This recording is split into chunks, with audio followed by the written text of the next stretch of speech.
Okay, thank you all for being here this morning. Let's call to order the meeting of the House Committee on Legislative and Congressional Reapportionment. We have committee members who are attending here in the CLOB, and we also have committee members who are attending via Zoom. Thank you all. In addition to that, we have quite a few members of the public who have signed up to speak to this proposed map via Zoom, and I'm glad to have you here. I am going to be calling you in the order in which you have signed up, and so that we are able to manage the time for everyone to speak. We have just closed the speaker sign up. I believe we have 29 people who have signed up to speak. Following the conclusion of the public testimony, we are going to ask the members of the public who have joined us via Zoom to exit the Zoom call so that we can take up the official committee business with committee members only on the Zoom call. The meeting will continue to be live streamed as are all of our committee meetings. And members of the public are, of course, invited and welcome to continue viewing the remainder of the meeting via the publicly available live stream, which can be found on the House website at house.ga.gov. So we are going to start this meeting with the public commentary. And at the conclusion of that, we are going to take up the official committee business with respect to proposed Senate Bill 2EX. I'm going to ask that the members of the public who are speaking to this measure limit their comments to 3 minutes, and we will get started with that process now. The first person who has signed up is Alex Ames. AMES. That person will be followed by Mira Sidal. Okay, Alex Ames, we do not see you on the Zoom call. I will come back to you in the event that you're able to join us later. So first up to speak will be Mira Sidal, SYDOW. Okay, I'm told Mira is not on the call. On the Zoom call, so we'll come back to you. Third on the sign-up list is Katie Gates, Gates, and I am told you are not on the call either. All right, it's a little deja vu to our first virtual public hearing, isn't it? Number 4 on the list is Lisa Campbell, and you are on the Zoom call, so thank you so much, Ms. Campbell, for being here with us early on a Saturday morning. I believe that if you will just unmute your microphone, then you will be available to speak to the committee. Good morning. Good morning, honorable chairs and members of the Georgia House Legislative and Congressional Reapportionment Committee. My name is Lisa Campbell, and I've lived the majority of my 53 years as a resident of Georgia, and I've been involved in this redistricting process from the very first virtual town hall. Today, I come to hold you accountable for making good on the mission of a free, fair, and transparent redistricting process. Today, I'm here to protest the proposed congressional map that unfairly splits Cobb County into 4 districts. My family has lived in Cobb County since the 1940s.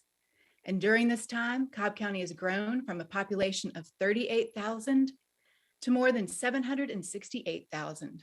And not only has our community grown in size and in economic terms, but even more meaningfully, we have also seen a significant increase in the diversity of our population. I'm proud to share that in 2020, Cobb Countyans elected an all-female board of commissioners with 3 women of color and a Black woman, Lisa Cupid, as the chair for the very first time. We also overwhelmingly voted for the Democratic president, with 56% of the vote going to the Biden-Harris ticket. A lead story of the 2020 census results is the increasing diversity of Cobb County. Demographic data shows that in Cobb, non-Hispanic whites constitute a plurality, but not a majority. White Cobb Countyans who are not Hispanic or Latino make up just 48% of the population. The proportion of Cobb Countyans who are Black Asian, Hispanic, or two or more races all increased. So while Cobb County has expanded greatly in diversity, the congressional maps you've presented have split Cobb into 4 districts.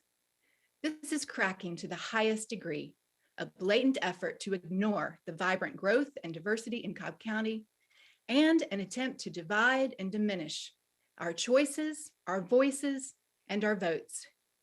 What you're doing with the proposed congressional map for Cobb, the 3rd largest county in Georgia, is rigging the system.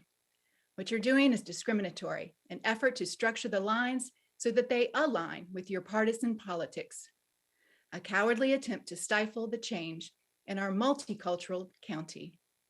The better answer for fair representation would be to create a congressional district for Cobb that follows the county lines. Cobb meets the population requirements for a congressional district and includes many communities of interest. As members of this committee, you have the legislative power to make better redistricting decisions. But if you refuse, ultimately, it is the people who have the power to create a better democracy. And we, the people, we will not concede to your gerrymandering. We will not stop voicing our concerns about discrimination. We won't lower our standards for fairness, and we will not let democracy be manipulated. Instead, we will persist for competitive choices, and we will continue standing as allies with locked arms, knocking on your door, and voting to ensure that lines are drawn with diverse input and inclusive of fair representation. I thank you for listening today. Thank you very much, Ms. Campbell, for your comments. I do not see any questions from the committee. Thank you for being here. You're welcome. Next on the list of signups, we have Phyllis Preston, who will be followed by Anthony Whaley. Phyllis Preston, I am told you are not on the Zoom, so we will come back to you. Next is Anthony Whaley, who is on the Zoom call. So, Mr. Whaley, you may proceed. Good morning. My name is Anthony Whaley. I'm a resident of Powder Springs, Georgia, which is part of Georgia's 11th U.S. Congressional District. With news that Powder Springs and Austell, 2 solidly blue voting areas in the last 2 election cycles, might be moved over to Georgia's 14th U.S. Congressional District, my jaw literally dropped. Ever since Marjorie Taylor Greene became the 14th District's congressperson, my family and like-minded friends would often say that we dodged a bullet in not living in neighboring Paulding County.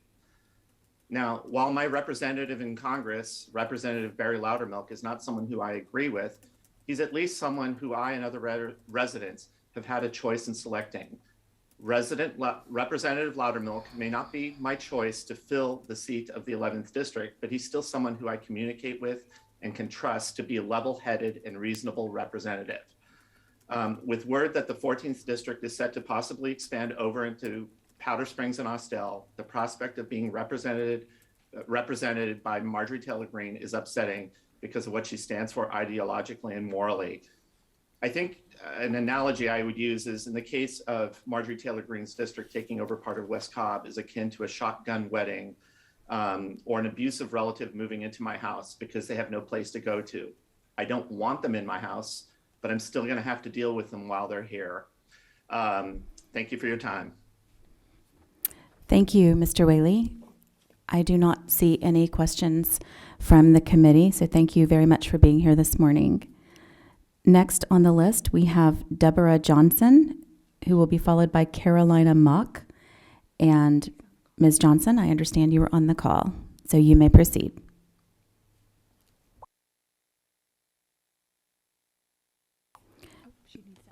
Ms. Johnson, if you will unmute yourself and then start over. I do that all the time. I do apologize.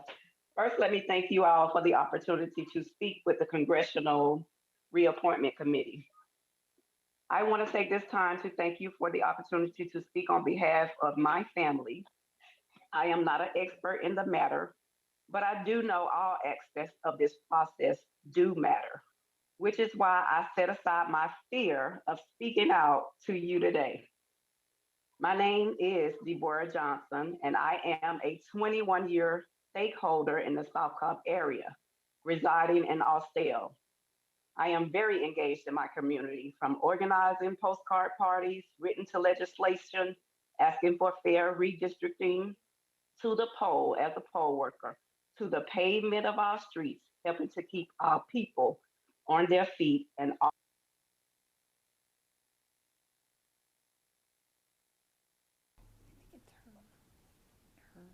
concerned for the future of the children, including my very own 10 grandchildren who use the public system for education. As I recall, Marjorie Taylor being faced with calls to resign back in 2018 from the survivors who survived the Portland security after she agreed with media to call the matter false flag. I just cannot come to grips to understand Marjorie would be a good best fit for much of minority Black and Brown citizens in Cobb County. Austell and Powder Springs particularly.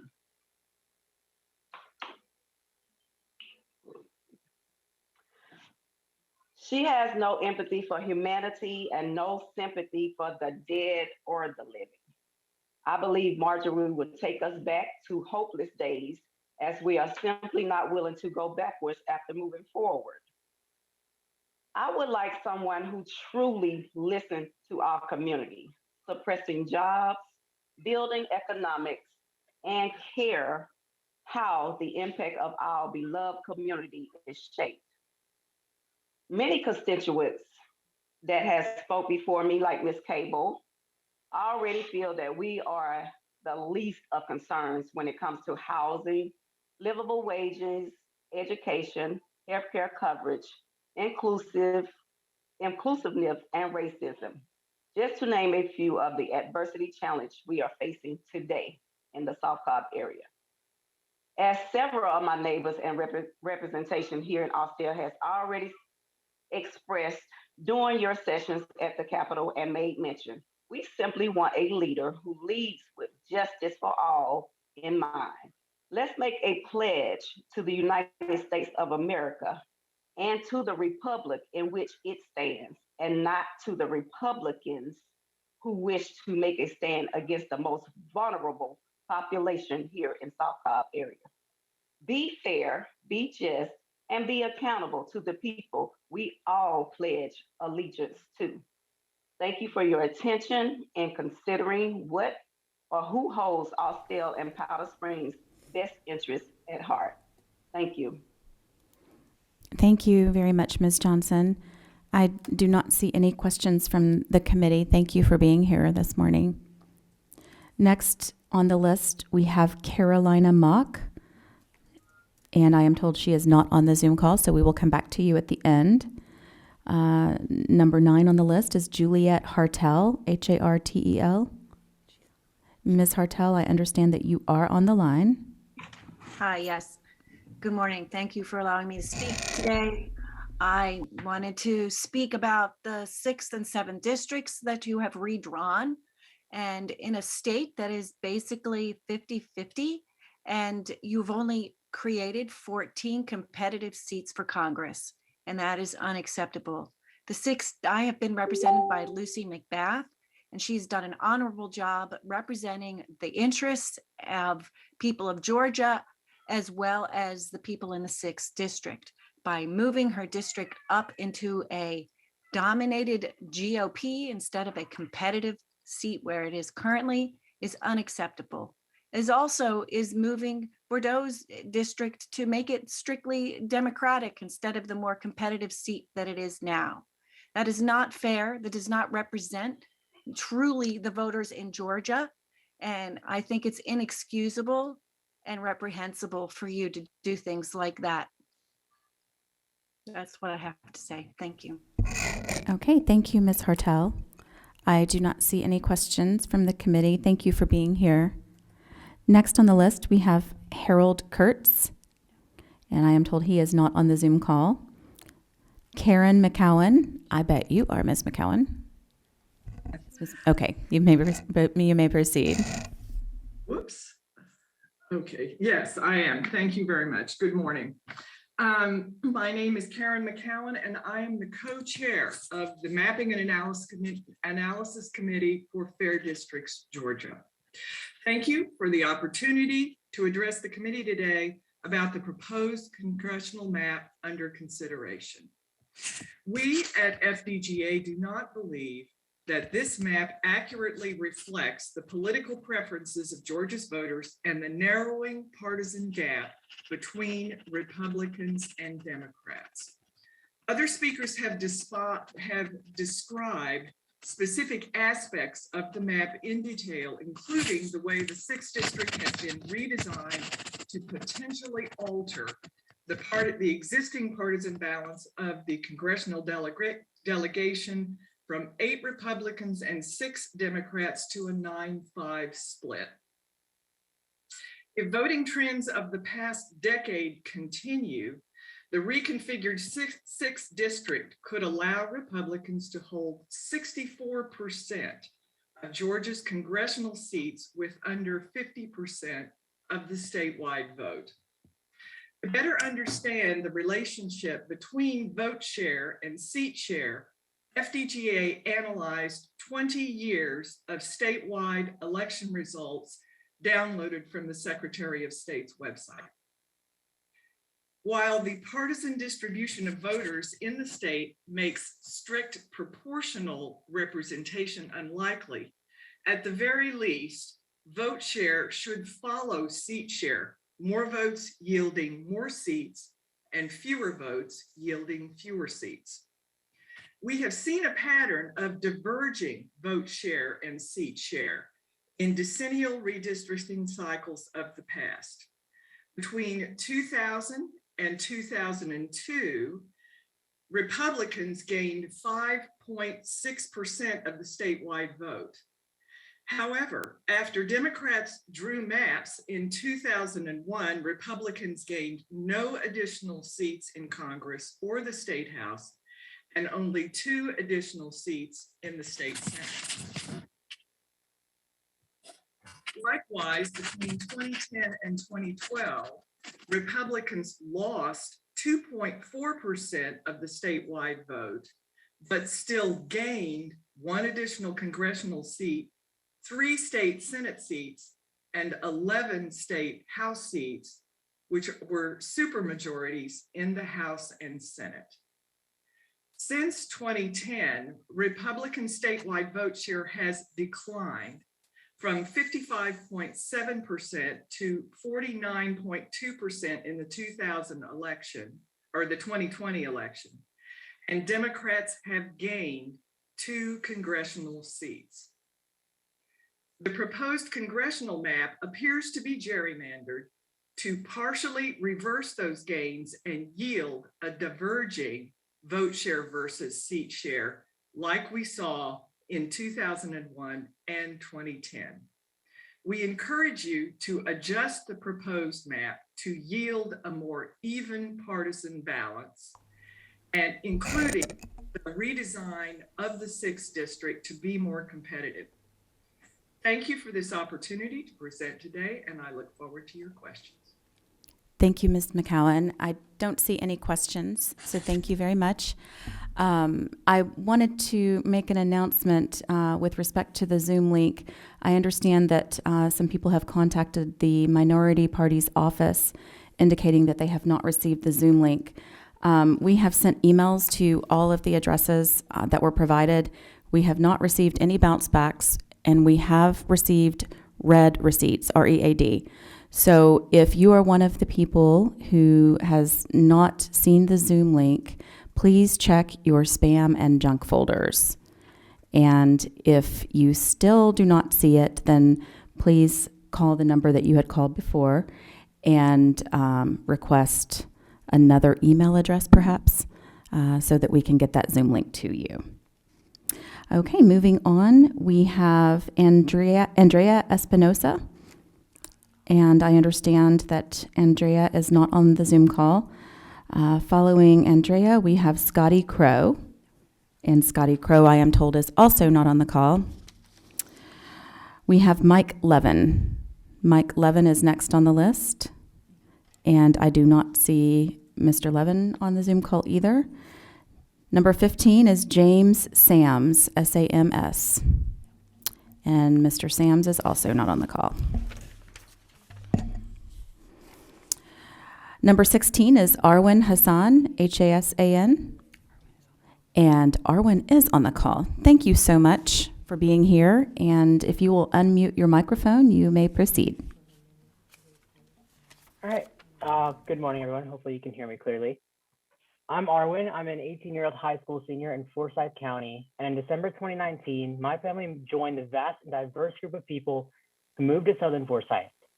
Our area is currently undergoing a significant transformation in its demographics, and it's been a trend that has been tracked for quite a long time now. The longer I've been here, the more and more people like me have moved into our neighborhoods, schools, and communities. With that growth comes an increase in different perspectives, opinions, and ideas, which sometimes counter what this area believed even 1 decade ago when the last census was done. And this is not exclusive to Southern Forsyth, because when we know that Northern Fulton and Northern Gwinnett are going through the same exact thing right now. A transformation in demographics, which led to a new political trend and hence was a major factor in why the 2020 election and special election was as close as it was in Georgia. While these 3 areas are all grouped into 1 district, as I believe they should be, there's an obvious attempt to invalidate our opinions through these maps. By extending District 6 into Dawson, Cherokee, Northern Forsyth, you've now taken 2 completely different areas in demographics, views, and issues and placed them into 1 district in an attempt to dilute the voices of one of the fastest growing areas in America in terms of population and diversity, and we do not support it whatsoever. There's been so much work done in our areas to get people who represent us in the United States Congress, and these maps would completely wipe out and ignore any of our opinions, ideas, and representation. By smothering our voices, you uphold the anti-democratic process of gerrymandering maps for power that you claim the maps represent all, as you entirely bypass the opinions of specific groups.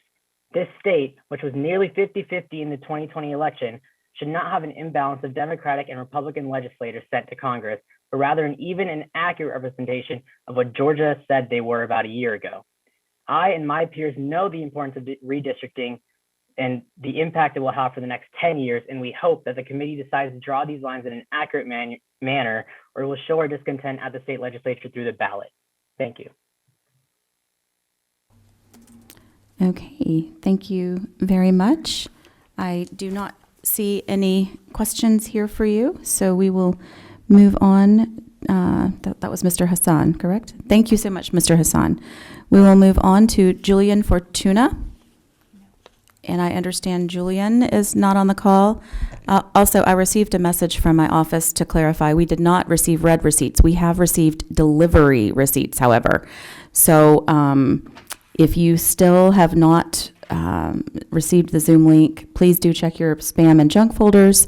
And if it's not there, contact our office, and we will try to get you another sent out to another email that may be working.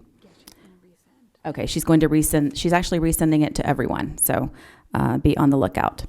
Okay, next on the list is Lola Russell. Lola Russell. And I understand you are not on the Zoom link either. Abigail Lane is 19th on the list. And Ms. Lane, I understand that you have gotten up early with us on this Saturday morning.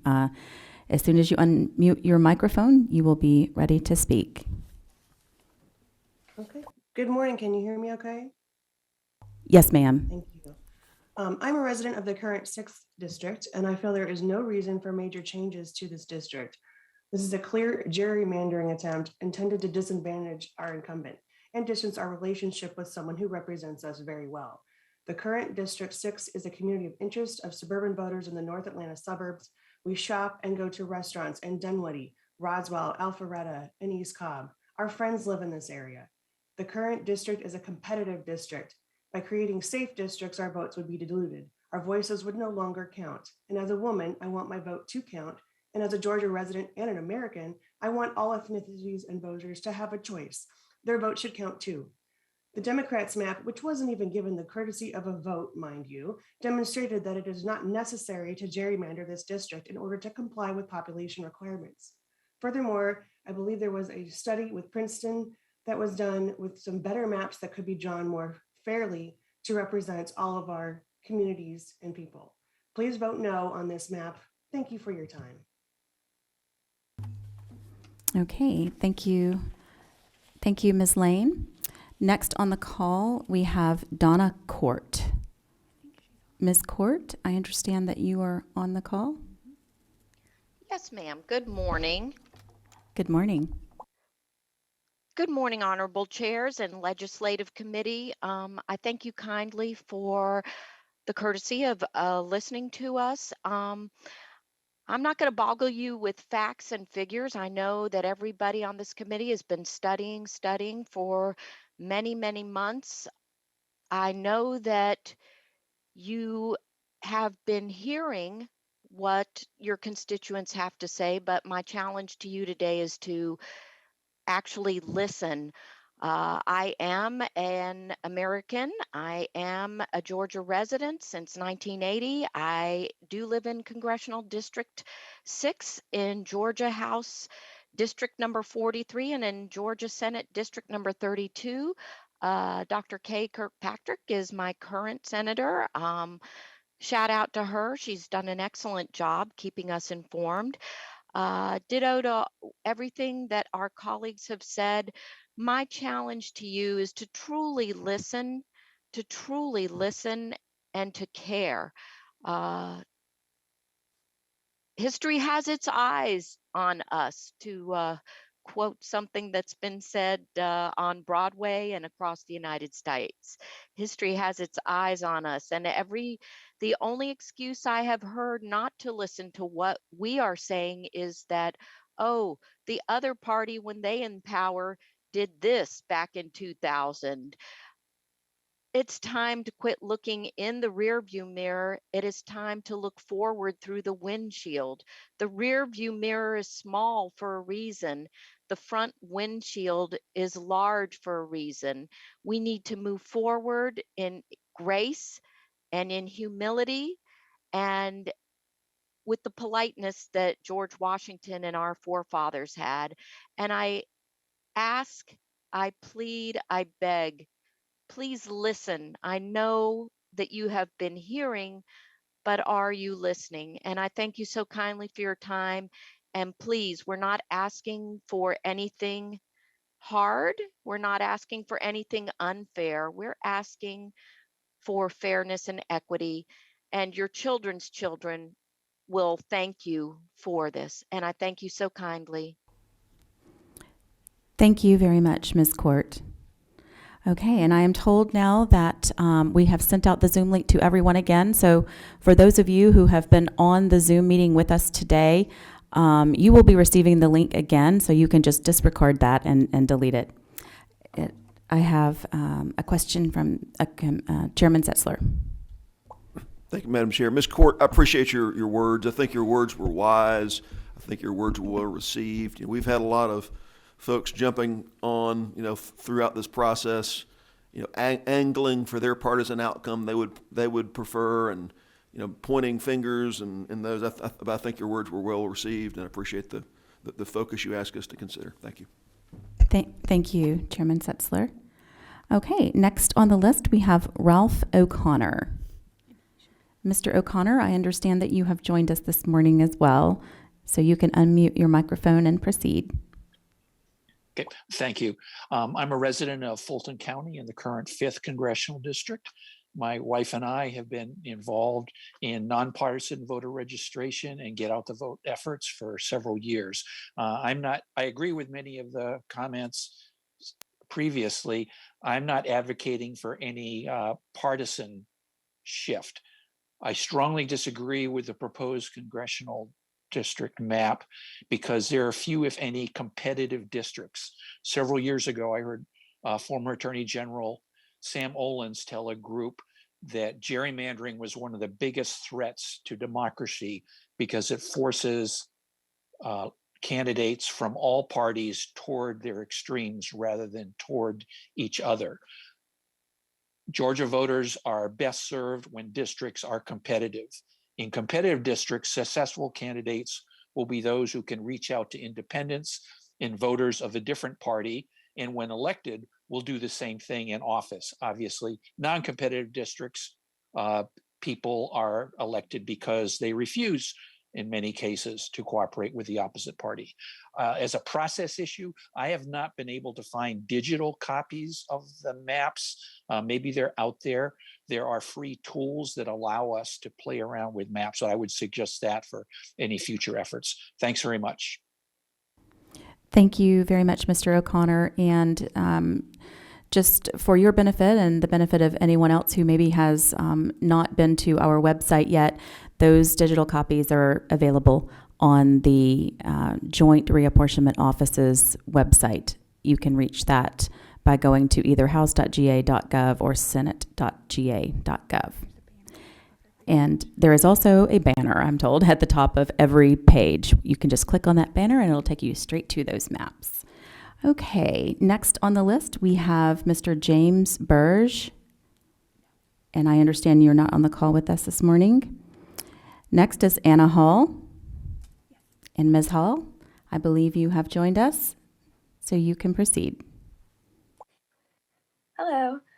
Yeah, I'm actually always been a lifelong resident of Forsyth County. I'm only in Fulton now because I'm attending college at Georgia State. And as a lifelong resident in the North Forsyth area, I have learned about the civil rights movement many times, watched films, read books. We even took a tour of Atlanta to learn about the civil rights movement. With all this history heard, it did not once come to light to me the history of Forsyth County. My teachers failed to mention that Forsyth County residents drove out the entire Black population in 1912, or the lynching of Robert Edwards. I hadn't watched the Oprah special until just a year ago, a special filmed in 1987, where I saw people defending the all-white nature of Forsyth County. People I know who are still living there today. As this perception stood for a very long time, I never had many Black classmates, as the population is only 5.3% Black, according to the most recent census. So I say all this because the students of Forsyth County have not learned our history, and we have yet to acknowledge it. And by learning our history, we learn to correct it. And in this moment is the moment we do need to correct that. And drowning out minority voices is not the path towards this. Until I came to Atlanta, I was actually not familiar with the 6th district. My area of focus tended to be my own district, the 9th, and where my friends lived, the 7th. And clearly, this illogical setup is a result of gerrymandering, an attempt to get Lucy McBath, a Black Democrat, out of office. See, I'm from North Forsyth, but I went to school in the South Forsyth area for the IB program. And my friends, when they came to my area, they were surprised to see there were so many farms in Forsyth County. Clearly, if there's that big of a difference between the South and the North, there's an even bigger difference when it comes to counties like Fulton County and Cobb County. So this just not makes sense. And this is just an effort to drown out Black and minority voices again. The intentions are clear. So we need to stop drowning out this minority representation and move towards independent commissions and fair districts. Thank you. Thank you. Next, we have Terry Spencer. Terry Spencer, are you on the call? All right, I understand that you are not on the call either. Sandra Phillips is next. All right. I understand that Ms. Phillips is also not on the call. Next on the list is Mehar Naimani. And you are on the call. So thank you so much. If you will unmute your microphone, you can proceed.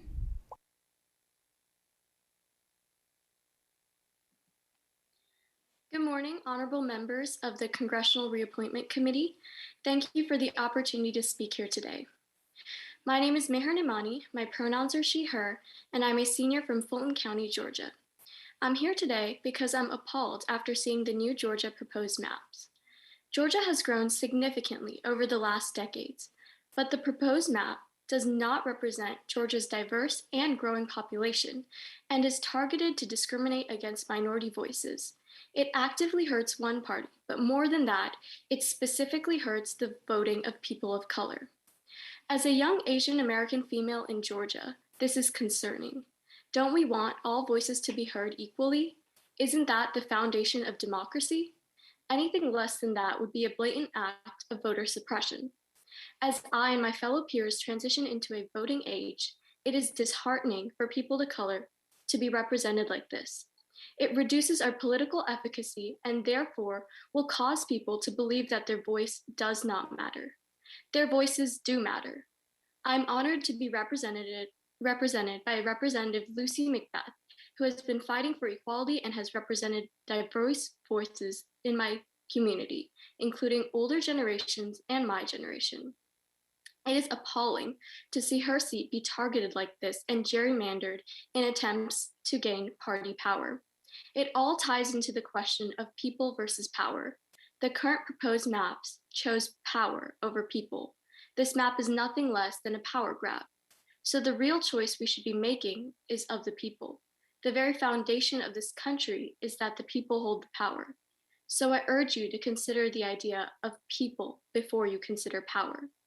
Our beauty is in our diversity. So why are we suppressing it?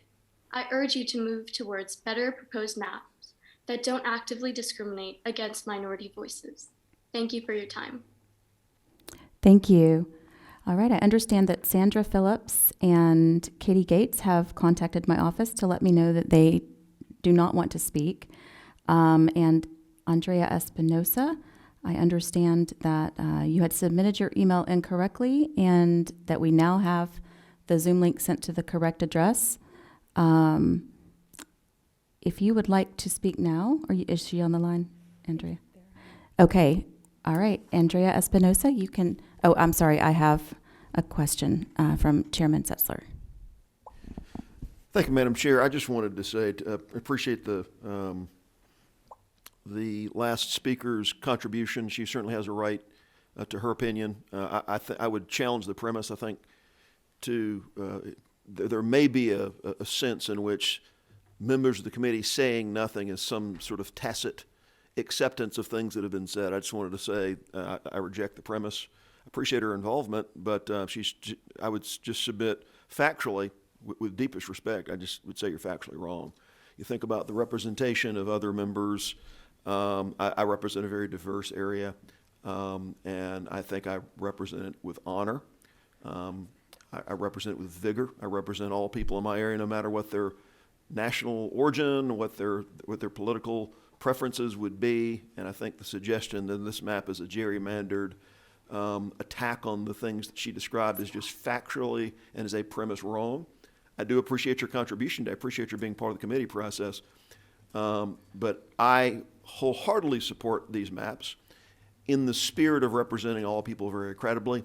And I think if people are listening that might not be as familiar with some of the details here, I didn't want to accept the premise with which you spoke, because I think the maps as proposed, the 2EX map, does a fantastic job of doing exactly what you said you were aspiring that they do. They represent the diverse communities across our state well, and I think the map as proposed does exactly that. I know we don't have time perhaps to debate county by county, block by block, but I just wanted to, again, appreciate your involvement, but I just flatly, and I think for many substantive reasons, would disagree with your premise.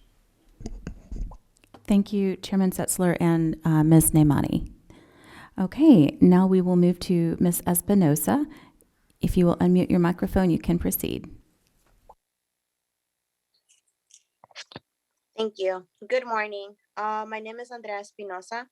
My family of 5, 3 children, my partner and I have lived in downtown Powder Springs over the past years. As a citizen, I want to highlight 4 principles of democracy: citizens' participation, equality, transparency, and control of the abuse of power. One of my key roles to participate in democracy is to vote. It is my duty to express the unfairness of this proposed joint congressional map of Georgia. Most important, moving my family and I out of District 11 to District 14, we do not have a chance to elect a representative that represents our values. Through this map, I have now become an outlier. My voice as a voter is now overshadowed by an entire district that does not resemble any of the values I stand for. I am against Powder Springs and also becoming District 14. Next is equality. Recent elections results have shown that Georgia is evenly divided. Why is it that the redistricting is not at all fair?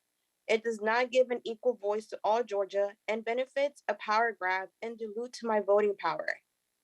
Third principle I want to highlight is transparency.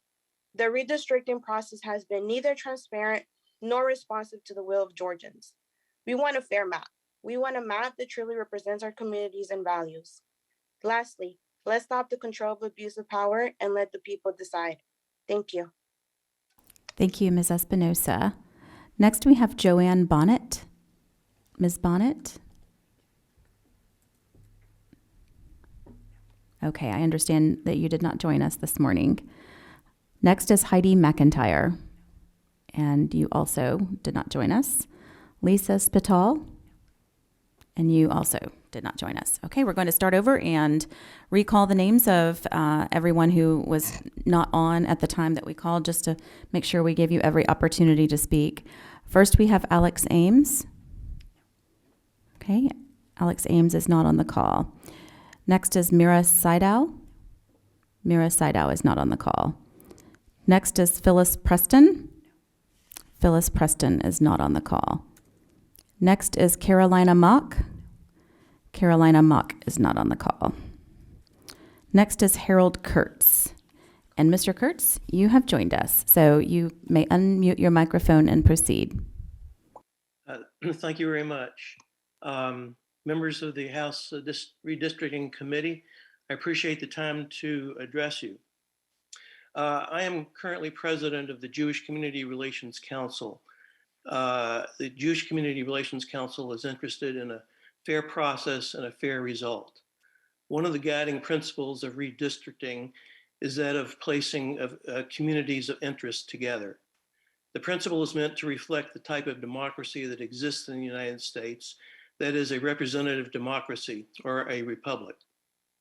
The percentage of minorities in Georgia has increased significantly since 2010, yet the likely result of the new congressional map is to reduce the representation of minorities. Again, the principle of placing communities of interest together is damaged by the new map. Although I'm reluctant to use the word racist, the obvious step of the proposed map of congressional districts is to eliminate Representative Lucy McBath from the congressional delegation.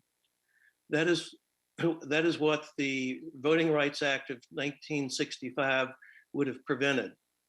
When Supreme Court Justice Roberts wrote the decision gutting part of that act, he did it with the thought that the impetus of racism was no more a feature of the American landscape. Sadly, with actions such as this newly proposed map, his thought seems to have been misplaced. Placing Dawson and Forsyth counties in Representative McBath's district and taking out her DeKalb portion of the district runs counter to the principle of placing communities of interest together. As a small minority, the Jewish community will also see its interests hurt by the changes to District 6. While only 2% or less of the total population of Georgia is Jewish, the Jewish community is a substantial portion of District 6. The changes will dilute our already small ability to impact the composition of the congressional delegation. It will hurt our own chances of having representation that reflects our overall needs and desires. Our request is that the boundaries of District 6 be restored to the approximate lines that has been past 10 years, and to ensure that minority representation is reflected in the new map. Thank you very much for your time. Thank you very much, Mr. Kurtz. All right, next on the list, who was not here earlier this morning, was Scotty Crow. Scotty Crow. Okay, you were not there either. Mike Levin. Mike Levin. All right, next is James Sams. James Sams. You also did not join us. Next is Julian Fortuna. Julian is not there either. Lola Russell. Lola Russell, also not present. All right, James Burge. James Burge, you also did not join us. Terry Spencer. Terry Spencer, not there. Joanne Bonnet. All right, Joanne Bonnet did not join us. Heidi McIntyre, I understand that you are on a phone call line. Are you there, Ms. McIntyre? Ms. McIntyre? Okay, we have two telephone numbers who have dialed in who are not identified by a name or a photo. I suppose that is not you. Okay, Lisa Spital, Spital. All right, Ms. Spital is also not present. Okay, that concludes the portion of our public commentary. We are going to pause for just a moment and stand at ease for a 2 to 3 minute break while we ensure that we have just the committee members on the Zoom link for the vote. So let's just stand at ease for about 3 minutes. Thank you.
Okay, we are returning, and I actually am going to take one more speaker. We called her name twice, and she was on the whole time.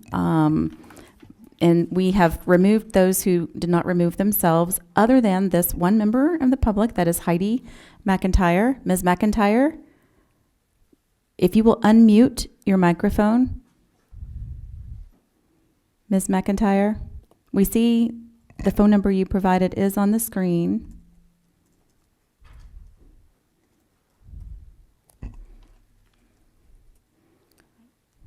Okay. All right. We have tried. There may be something wrong with your connection where you are. We did have other members participate from the telephone. So we are going to have to remove you from the Zoom call now so that we can proceed to the vote. And you are welcome to submit your written commentary through the portal. You will see this bill also probably come back in other committees and possibly on the floor on Monday. So please do submit your commentary. All right. To clarify, there has not been a vote on any congressional map this decade. This will be the first one. We have had 2 maps that have been proposed through the legislative process. We have a map that was drawn by the Democratic caucus, which is House Bill 2EX, and was presented to this committee. And we had House Bill 2EX was the one from the majority party, the one that I authored. And then we had House Bill 5EX, which was the Democratic caucus proposed map. The Senate also had legislation SB 2EX, which contained the same map as House Bill 2EX. And that is the House bill, that is the map that we have been discussing in this committee since Wednesday. Yesterday, the Senate passed Senate Bill 2EX on the Senate floor. And again, this is the same congressional map that we have been discussing. We've had 3 days of public commentary on that revised map. The original one had been posted September 27th. We also had Leader Beverly at the beginning of this process on Wednesday present the Democratic caucus proposed map. At this time, I would like to, on behalf of Senator Kennedy, present Senate Bill 2EX to our committee for consideration. So at this point, do I have a motion? Okay. All right. I have a motion and a second, and it looks like we have some committee discussion here. Representative Alexander. Thank you, Madam Chair. I move to amend Senate Bill 2EX by replacing it with Senate Bill 2EX, LC number 471184S. Okay, at this point, we are going to pass out the proposed map, and it was the substitute that is proposed by Representative Alexander. And for those of you who are not following the numbers there, this is actually the substance of House Bill 5EX, which is the Democratic caucus proposed map that was proposed by Leader Beverly. Is that correct, Representative Alexander? Yes. Okay. All right. And Representative Scott? No, I just want to second the motion. You're seconding her motion. Okay. All right. So we have a motion and a second to amend Senate Bill 2EX as just previously described. All those in favor? Oh, yes. Chairman Setzler. Okay, just parliamentary inquiry, Madam Chair. So the motion on the table was to amend the section, the 2EX that passed the Senate, with a substitute version of that. So the posture we're in is a no vote on that motion rejects the motion, so that 2X as passed the Senate would stay in place instead of being replaced as the ladies moved. Is that correct? That is correct. Okay. Yes. Okay, so thank you for that clarification. So all those in favor of Representative Alexander's motion to amend Senate Bill 2EX as described, please raise your hands. And keep them raised, those of you on the Zoom call, so that Molly can count your vote. So just keep them raised. Okay, thank you. You can put your hands down. All those opposed to Representative Alexander's motion, please raise your hands.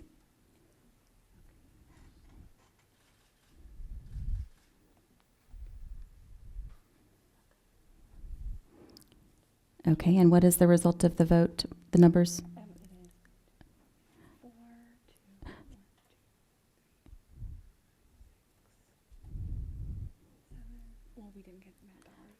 Okay. Okay. All right. So we have 4 in favor of the motion and 10 opposed to the motion. So the motion fails. So we are now back to the original bill that passed the Senate yesterday, which is Senate Bill 2EX. The LC number is 471166S. Okay. All those in favor of the passage of Senate Bill 2EX, please raise your hands and keep them raised while we count your votes.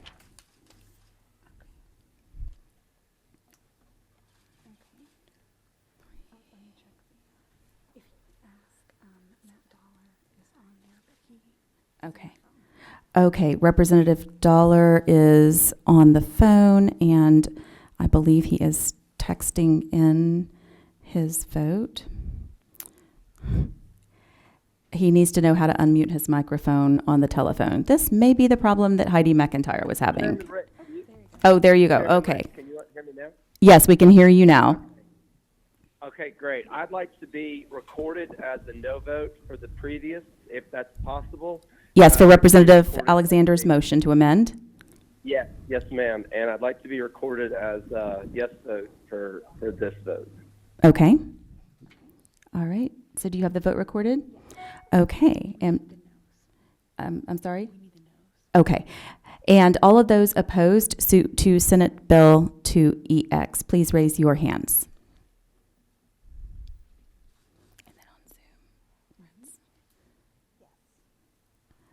Okay, and we have those votes. We have 3 opposed and 10 in favor of. So Senate Bill 2EX passes. And at this point, Senate Bill 2EX will come before the House Rules Committee in order to be considered for a vote on the House floor. It was 4 no. Okay. I'm sorry. So we had 4 votes no to Senate Bill 2EX, just for clarification of the record there. Thank you all so much. This was my first committee to chair, and I was told that this would be a difficult one, and it actually was. And to be honest, it was harder than I had expected.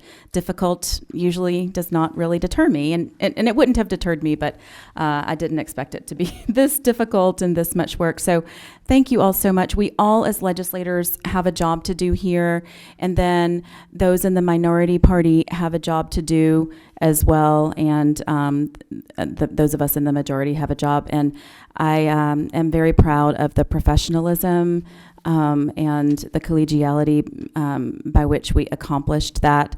And I feel that both parties have done an excellent job in representing the constituents who elected them. So I just want to really give my sincere thank yous to all of my colleagues. And I have another comment from Chairman Smith. Thank you, Madam Chair. And I just want to make the observation that you're a quick learner. Thank you. And you did an excellent job. You were open to everyone, and you gave ample opportunity for comments and for input. So thank you very much. Thank you. That means a lot, Chairman. Thank you. And I had Chairman Setzler. To the lady's remarks as well, appreciate, to folks who are watching this. There's a lot of conversations that have been happening with legislators bringing things to you. I appreciate your openness. You know, the 88 hours that you had, that you received members in to share their expectations. Many, some of those, I think there were people in the public who felt like they were well heard. There's certainly some folks who, some are perhaps more happy than others, but I just, the process for folks that engaged was a more open process than we've had in the past. Whether folks who are watching it online see all the communications and see all the hours you're meeting with people, I just wanted to thank you for that personally. Thank you very much, Chairman Setzler. Thank you. And with that, we will stand adjourned.